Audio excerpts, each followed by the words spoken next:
그래서 포도원 주인은 말하였다. 어떻게 할까? 내 사랑하는 아들을 보내야겠다. 설마 그들이 내 아들이야 존중하겠지. 아멘. 오늘 예수님은 농부가 강도된 이야기를 들려주십니다. 주인의 포도원을 맡은 농부들이 주인이 보낸 3명의 종을 때리고 내쫓았습니다. 주인은 그들이 아들을 보면 존중할 것이라 생각하여 아들을 보냈죠.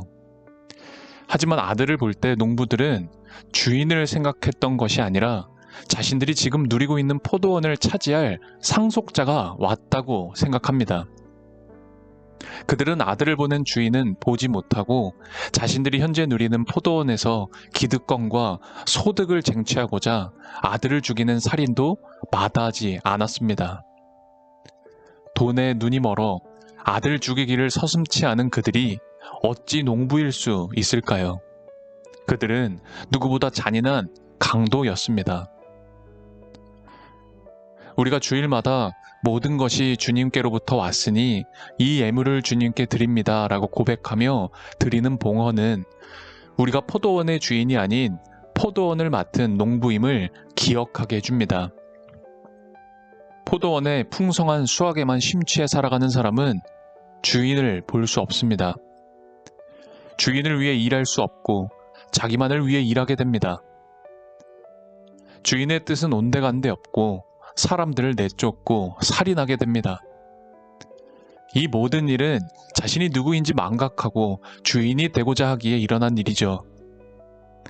하나님의 집에서 대제사장들이, 율법 학자들이 주인이 되고자 했을 때 그들은 강도였습니다. 주인이 되려 하기보다 주인이 누구인지 아는 사람이 바로 그리스도인입니다.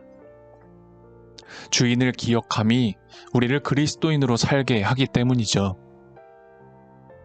이 비유의 말씀이 강도인 자신들을 가리킨 말씀인 줄 안 율법학자들과 대제사장들은 예수님을 즉시 잡지는 못합니다.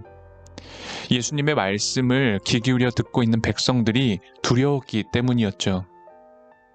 대제사장과 서기관, 곧 누구보다 하나님을 두려워해야 하는 그들이 하나님을 두려워하지 않고 강도 같은 짓을 하고 누구보다 하나님을 두려워해야 하는 그들이 하나님을 두려워하지 않고 주인의 아들을 죽입니다.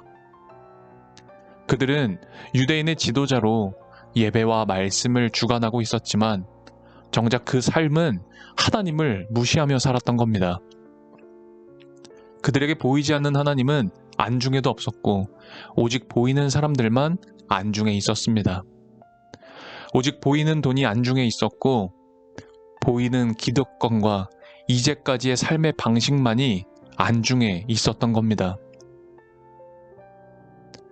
믿음은 보이지 않는 하나님을 보고 살아가는 것을 의미합니다. 보이지 않는 하나님을 믿음으로 보고 사는 사람만이 우리 삶의 주인이 하나님이심을 기억할 수 있습니다. 보이지 않는 하나님을 믿음으로 보고 사는 사람만이 시기와 질투에 빠져 다른 사람을 죽이지 않을 수 있으며 믿음으로 하나님을 보고 사는 사람만이 사람들이 아닌 하나님을 두려워하며 살 수 있는 겁니다. 사람들의 인정과 평가가 아니라 하나님의 인정과 평가를 기억하며 하루하루를 하나님 앞에서 살아갈 수 있는 힘은 믿음에서 나옵니다.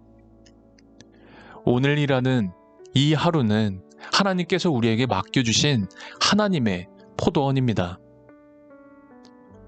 믿음으로 보이지 않는 하나님을 보며 하나님께서 우리에게 주신 하루를 정직한 농부처럼 일구어 갑시다.